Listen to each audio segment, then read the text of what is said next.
Welcome, everybody, to Self-Care for Moms, self-care for stressed out, overwhelmed, and burned out moms. We are here for another week. How is everybody doing this week? How was your week last week? What did you do? What did you do, Angie? Well, last week was learning to trust myself to get all of the things on my task list done because I took 2 days off the previous week and went on a lovely retreat and came back and wasn't sure if I was sick or not, like if I'd picked up a cold. So I stayed home Monday morning. I have found myself saying, I just want to be sick because things were happening at work. And it's like, okay, Angie, you could totally go down there's too much happening. I can't handle this, blah, blah, blah, which just feels crappy, right? Yeah, So I it decided does. that I wasn't going to indulge in that and that I was just going to trust that I would get it all done. Mm-hmm. And that allowed me to sleep better and to use my time better at work. And it's that kind of week. And then I have another full week coming up too. So I'm Yep. really looking forward to September 28th. That's very specific. Is that a Yes, Friday? Is that the yes, that's Friday? Yeah, Saturday. okay. That's Saturday. Oh, it's Saturday. Okay. And I made a date with my 3-year-old grandson for him to come. Oh, I'm okay. like, Yeah, I yeah. want to be totally present and prepared for when he comes because he's, I guess keep on my toes. And so Mm-hmm. that's Yep. that's what I'm doing to get through that. I don't want to just get through the week. I want to show up and in a way that serves me and that at the end of the day I can say I showed up and I did my best and that's the best I can do. Yep. I like it. Thank Yeah, you. What about you? Thank you. I didn't really do much this week except for work. I'm trying to think of what I did, and yeah, I was pretty boring this week. I really didn't do a lot. We were going to go apple picking yesterday. It's Sunday when we're recording this, and so yesterday the plan was to go apple picking, but it was raining all day, and so we didn't go. But I will say that we ended up doing some errands and we drove by the apple picking place, and even though it was pouring, there were still people there, which I thought Wow. was amazing. There was We got it, no rain yesterday and we need oh, rain bad.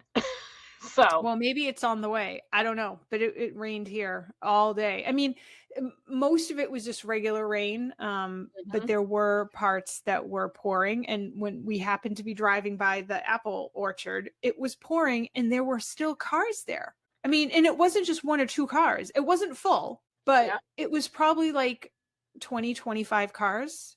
No, I they was probably like, figure if they don't go when they can, they aren't going to have fresh apples and there's nothing like a fresh apple, yeah, right? no, I Picked know. right off So yeah, I do love that. And yeah, we usually eat as we go too. You're not supposed to, but Yeah. we I do. remember as a little kid, my parents trying to rip the apple orchard off. Like they'd go with friends and they'd have extra bags in the trunk and stuff. And oh my gosh. I'm like, There's only well, I used to do a lot more baking too, when the kids were younger, and so having that many apples wasn't a big deal because I could get through them. But now we get like the smallest bag, and I still have trouble getting through it. So I'll right, probably make right. some applesauce and stuff like that. But I don't do like a lot of baking. The kids don't really.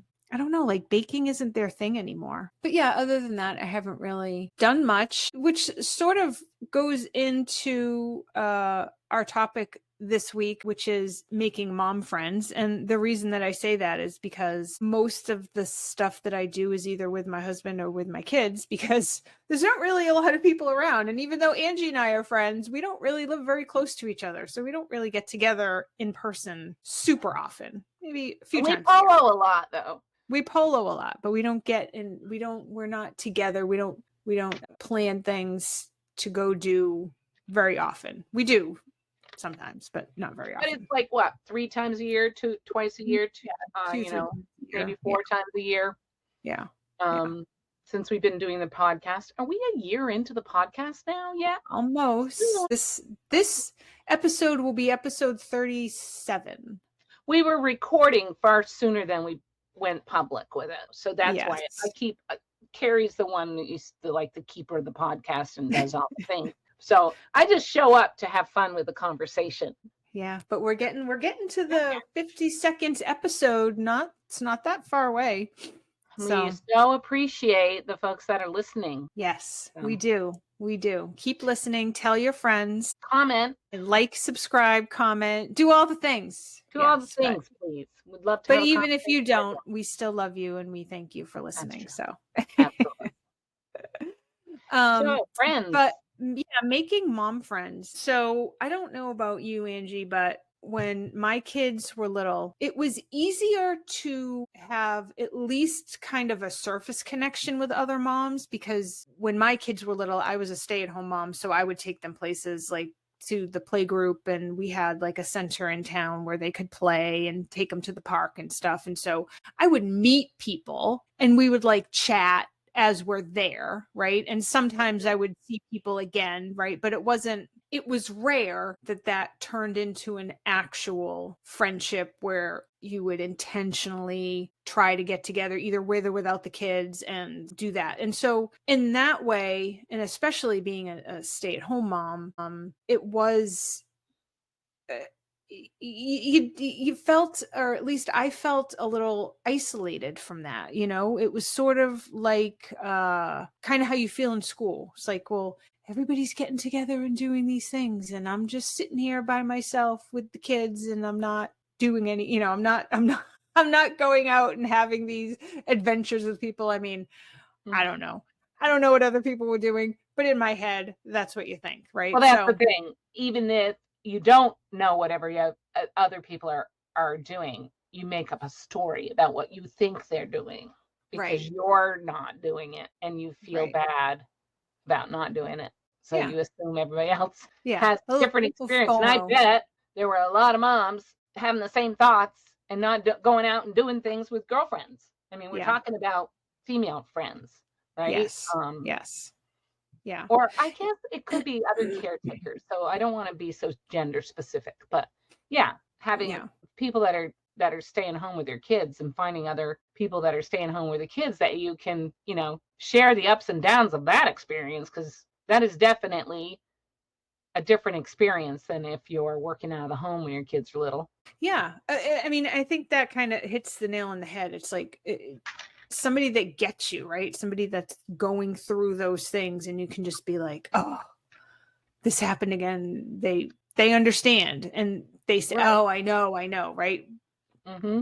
And only another mom in sort of the same situation that you're in is really going to get that. But so as we do, as just to kind of get a point of reference, we looking it up on the Googles, this is what we found. So a mom friend is another mom who gets what you're going through, shares the ups and downs, and offers support and understanding along the way. And I think it can be true of any friendship, but I think when you're both moms kind of going through the same thing, it means a little bit more because you really kind of get each other. You kind of get what's going on. But like I said, I think finding that if you don't have any mom friends is hard. I mean, first of all, it's hard to make friends when you're an adult anyway. It's just harder because it just is. Everybody's in their head and it's not like the older you get, it's like the harder it is to do that because it's when you're little kids, you just don't care. So you just sort of, you want to play? Okay, great, right? Can you imagine? We should I do know. that as adults. Would you be Just go my up to friend? you. Do you want to play? Right. Instead, we said, "Do you want to go out for a cup of coffee?" That is our equivalent to "You want Yeah. to play?" Yeah, I think there is something to that for sure. Another thing is that we make assumptions about what other people's lives are like, and they're not always grounded in any sort of reality. So we can make excuses while we're not being intentional about reaching out and asking somebody to, "Hey, would you like to go for a walk?" That's our Mm. play. Yeah, yeah. You want to go for a walk? So. Yeah. That's what me and my friends when we were little, that's what we do. We call each other on the phone and be like, play with ya. Okay. And then we'd all run to the spot Uh-huh. where we Yep. play. Right. So we could do that with the people that we meet. Go for a walk with ya. We'd all go running to the trail. Yep. Um, Me too. But so I think so like what you said is it makes sense. You said that people sort of make up stories in their head about what's going on with the other person, and so you sort of Yeah. justify why you're not reaching out to them. And Yeah. I think that we all do that, like, oh well, she won't want to hang out with me because I don't know, like I'm dressed in sweats and a ratty t-shirt and she's all dressed up. So clearly that's not my Right. person, That is right? it. Yep. Um not knowing like, oh well, maybe she's going to work and you're not. And so this is what she would actually like to wear. And you know what I mean? So you sort of make stuff up. But there's also other things that get in the way because having kids is kind of, especially if you have more than one, it's a Yeah. logistical nightmare, Yeah. right? With nap times and feeding times and I I I mean, it just I depends too if you have a child that's more sensitive and really needs that routine and structure and doesn't yeah, nap anyplace else but their own bed, you know. right. I remember this because of course they're the ones that were babies more recently than my son. It was different having the one versus having the two in Yeah. terms of just having the energy to go out and do things. Yeah. So, Yeah, I remember that when my oldest was little, because my kids are 4.5 years apart, and so I did have a good stretch with just her. It was definitely easier because I don't have to coordinate another thing, right? And then when right, I had my second, now, my oldest one doesn't really nap, and now I have a newborn that, is well, at first she wasn't sleeping at all, and then she was finally on a nap schedule.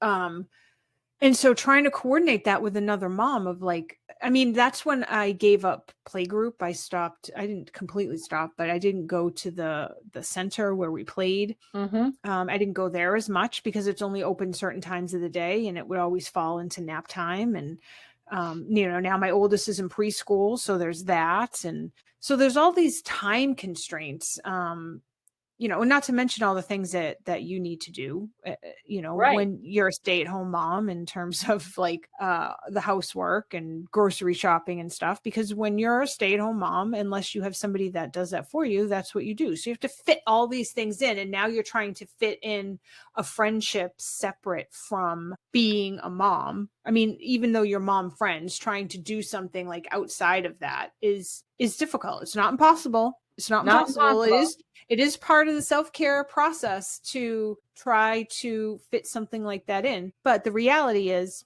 you're not going to be able to go out every night or every weekend or something like that. And so Right. trying to fit it in with all those time constraints can be a factor in how it affects a friendship or even affects a friendship on how it's going to start, right? Or whether or not it can start, because Right.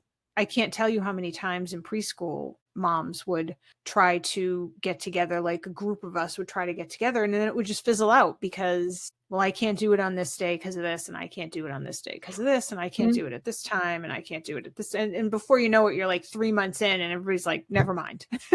Right, Forget it. right. It's like it's September and we can't get together until December. So it just kind of fizzles away. But again, it's not impossible.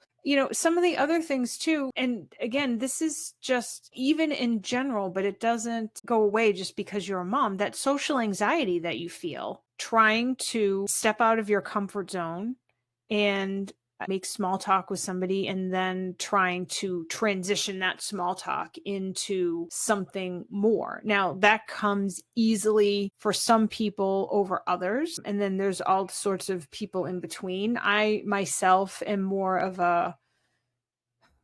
it takes me a while. I can't just like jump into, oh, our kids are in the same class, let's go get a cup of coffee. Mhm. It doesn't, like, I have too much going on in my head to make that leap. So for me, some of the mom friends that I made were from playgroup that I would go to over and over and over and over and over again. And so there was a process of seeing them and talking with them a little bit every time, and then you'd kind of make that transition. But even then it was difficult because again, the logistics, some of the people that I was getting friendly with, they had 5 kids, from newborn to teenager, and her schedule was out of control. It was Yeah. um So just trying to, fit it in, uh, deal with all the stuff that's going on in your head, and then trying to reach out to people to make that connection. I mean, it's a lot. It's a lot to navigate. And what have we learned from all the different teachings that we've been exposed to is our brain wants to do whatever is easiest. So the easiest thing is to stay in your little bubble and not try to add people in and not try to, change it up. It's just easier to stay the way you are, even if you're not 100% happy with the way that is. Right.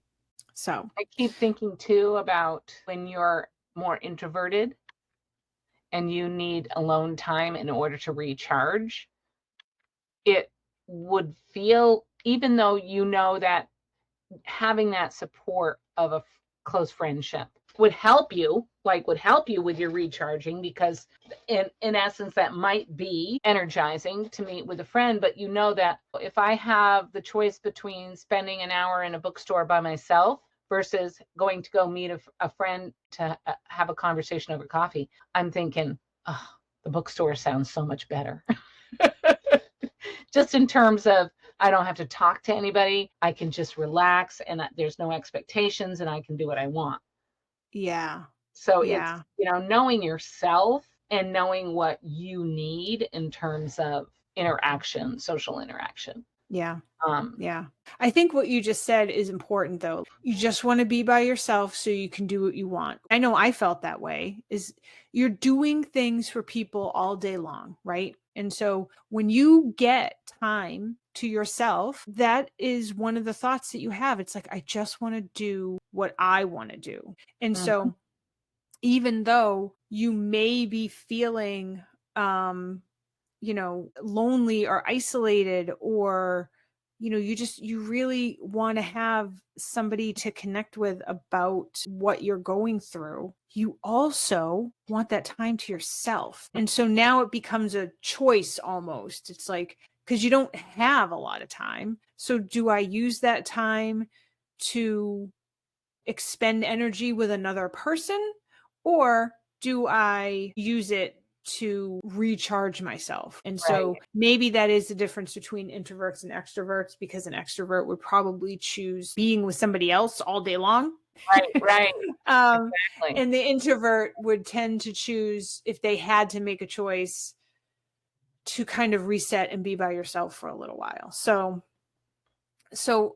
all these things kind of get in the way, but the underlying thing through it all is, I want to make a connection with somebody. Yeah, You still want that connection. we are social So beings. I mean, we yes, do have a social need. So right, right. it And you want to be, can't be your little ones. yeah, yeah, no. You So want to be part of that tribe. You want to know that somebody gets you. You want to feel supported, and you want to not have to, well, I mean, if you're a single mom, you want somebody that you can rely on. If you are married or with a partner, you don't want to always have to rely on your partner for your social interaction, because quite frankly, a lot of the times, even though you love them, they're not always interested in the things that you want to do. And as you go through a relationship and it gets further and further and further away from when you first met and when you first got married, that gap gets bigger and bigger, of like what you want to do and what they want to do, because people grow and evolve, and you have different interests than maybe you did 5, 10, 15, 20 years ago. For example, my husband's not going to want to go to a life coaching mastermind.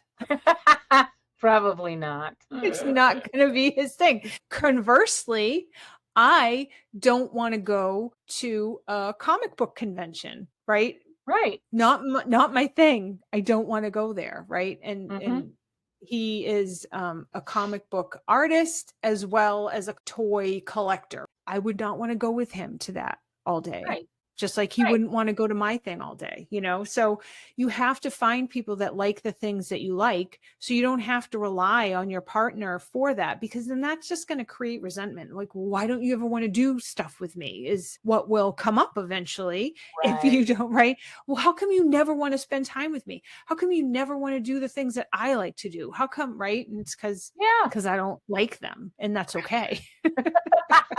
Well, there you have it.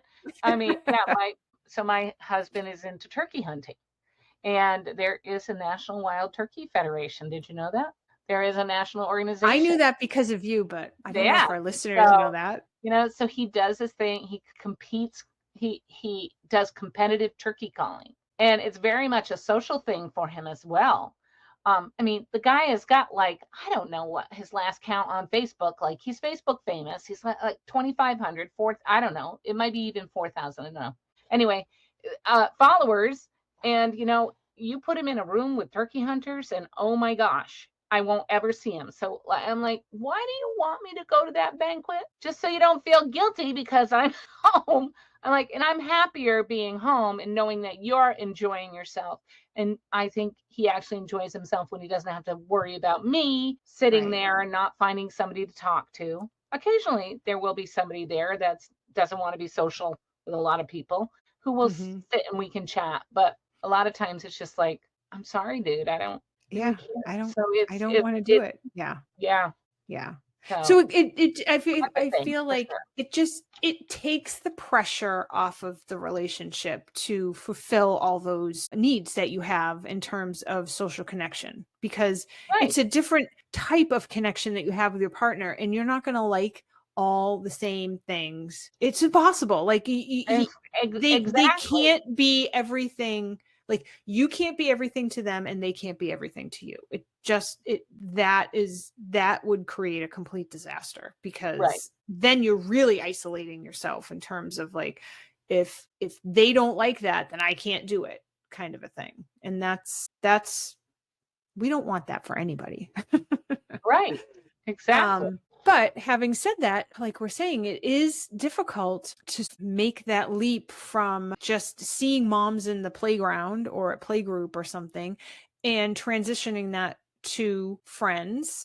But it's not impossible. And I know things get in the way, like life stages. You were saying that your kids were little, or your Right. girls were little when your friends had teenagers, right? Right. So that is a factor. I mean, that is definitely something that would not necessarily prevent it, but get in the way for sure, because you have different responsibilities as your kids get older. And so, taking them here, there, and everywhere. One of the things too that I always struggled with when it came to anything, not just making friends, or making mom friends, but just anything, even adding in a hobby. Or so I used to do Stampin' Up. I think I talked about that in one of the other Mhm. podcasts. But so I used to do Stampin' Up, and I would arrange it, and that was a once a month thing, that me and somebody else would go to a Stampin' Up thing that one of the demonstrators had at her house, and that was once a month, and I think it was for an hour, so I was probably gone for like an hour and a half, factoring in the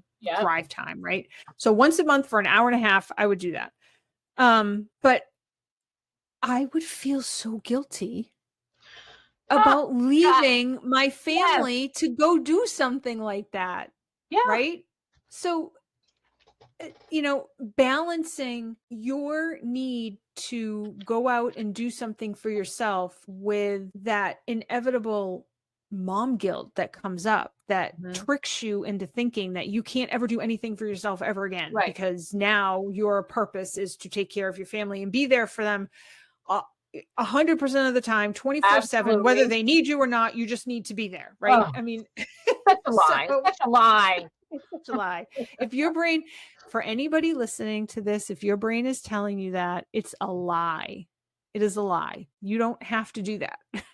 Take it from Right. us. You don't have to do that. But just balancing that, having an outside interest or outside life, if you will, from your family life, is not only a balancing act in terms of the way that you're thinking about it, but it's also a balancing act in terms of, okay, now more people are involved, because if you're going off with somebody else, that means that somebody is going to have to be there with your kids, and maybe it's your partner or maybe it's somebody else, but now you're going to have to coordinate that and make sure that that's in place before you do it. And having a give and take, because if your partner's doing things too, and then you have to be there. And again, it's not impossible, but it is a balancing act. And it is one of those things that make it difficult. And when something is difficult, then you tend to just never Not want mind. to do it. Never mind. It's not even worth it. You know what I Right. mean? So, um, Again, totally understandable. yeah, But totally understandable. I mean, well, that's what our brains do, is they right, just say, forget it. It's too hard. It's too much effort. I'm thinking too much. I'm thinking too much about it. So just right. stop. Just no. Yeah, So that's what happens in my brain for sure. Um, for sure. for sure. But yeah, so and this isn't all doom and gloom. I don't want people to think that it's impossible, so just don't even worry about it. Never mind, right? That's not what Yeah. we're saying. But I do think it's important to kind of call those things out, because they're real. And those are the kinds of things that, even though you want that friendship, or I mean, last podcast was about getting out of a rut. And this is sort of on the same lines of that, in terms of adding something into your life that wasn't there before, Mhm. and all the different things that you need to do to be able to do that. And it's not impossible, but it has a lot to do with the way that you're thinking about it. And if you are telling yourself that it's impossible, I can't do this, they don't want to talk to me, why would they want to be my friend? Their kids aren't into the same things that my kids are into. She looked at me weird, so she clearly doesn't like me. Like, all that stuff. And I know that is all sort of middle school stuff, but let's be real, that stuff doesn't go away, right? It doesn't go away. So I have the perfect example of that. So my girls were 2 school years apart. And so the way that our rec program worked for like soccer and basketball, there were was they went by every 2 years. My older daughter's class, her class was the parents were very social and very open and accepting, and um, they were really fun. My other younger daughter's class was very cliquey, the parents. Well, part of Mm, it was because they'd all gone to high school together. There was there were yeah. several that they were all roughly the same age. Now, I was older so most of those moms in that group were 10 years younger than me. So there was already an age difference. But they knew each other. I liked it when her class was with this other set of parents that were less clicky, because then I'd have people to talk to when I went to events and stuff. Hmm. They're perfectly nice, but you walk up and they're all sitting in a circle on their little chairs, and you're like, okay, where do I fit in there? So, you'd Right. stand back, or I'd, make my husband come to the game with me so I had somebody to talk to. But it Yeah. was that sort of thing, right? So, Yeah. and what, That's real. I mean, that right, we that lived is with, real. I'm glad you brought up the age thing, because I had the same experience. I had my youngest when I was 38, 39. Now I forget, but I was 38 or 39, I think, when I mhm. had my youngest. Or maybe I was 37. But anyway, I was older. I have to go back and do math. Like, She's it's like, how 15. old was Uh, I? But yeah, so I experienced that too. Is I was definitely older than most of not everybody, but most of the moms. I was definitely at least 10 years older.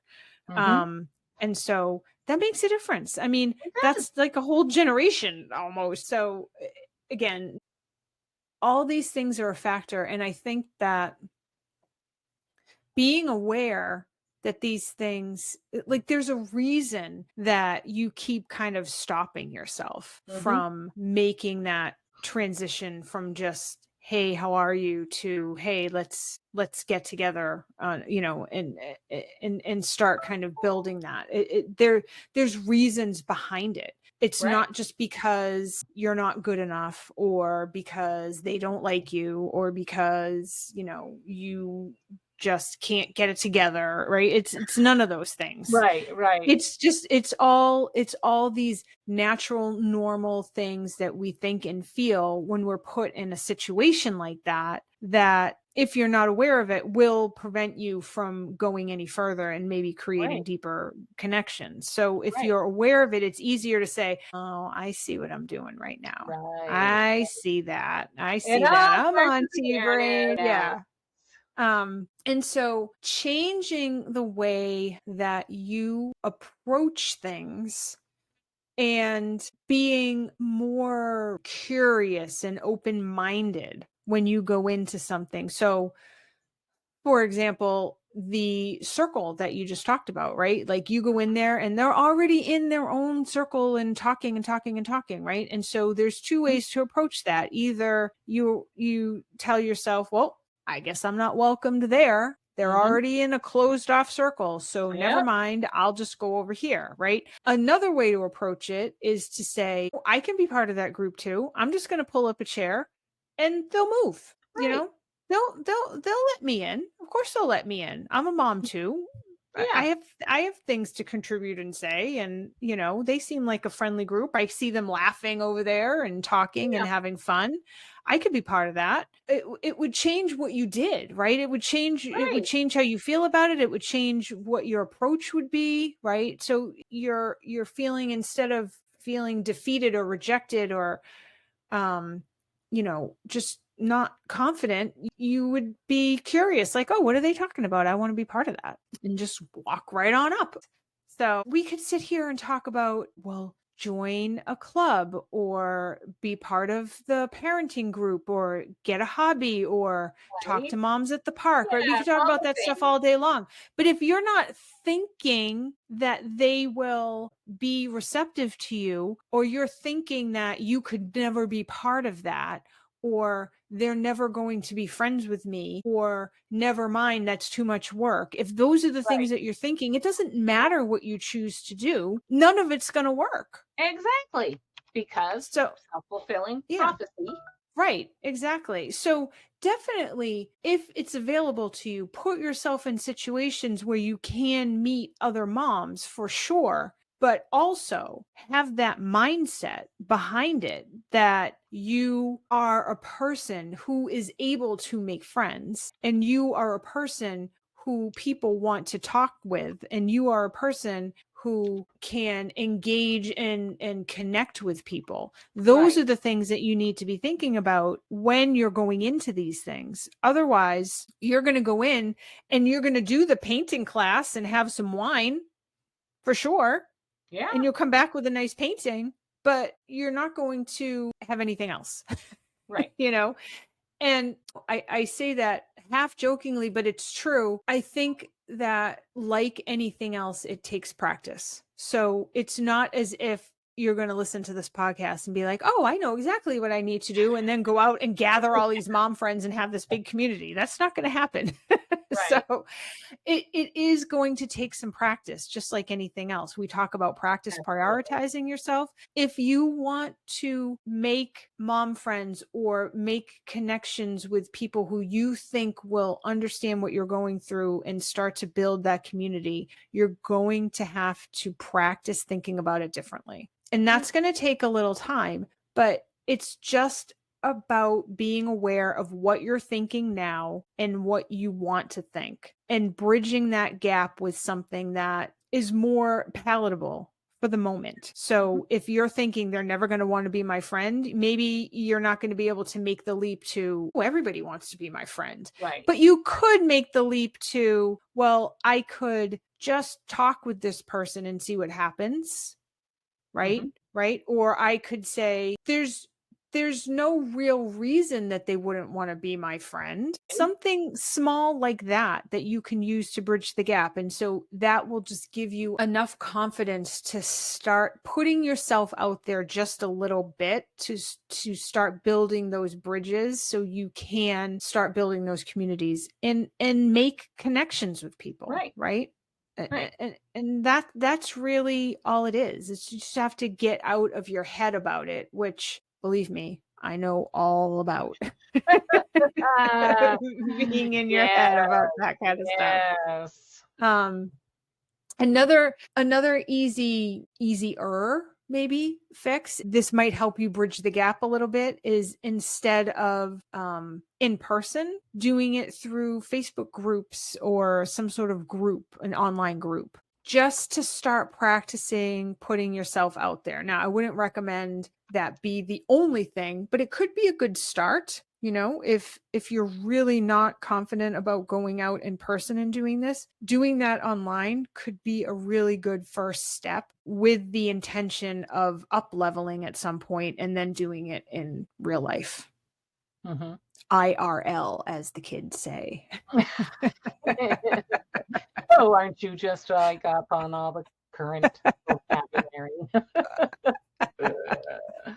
So Right.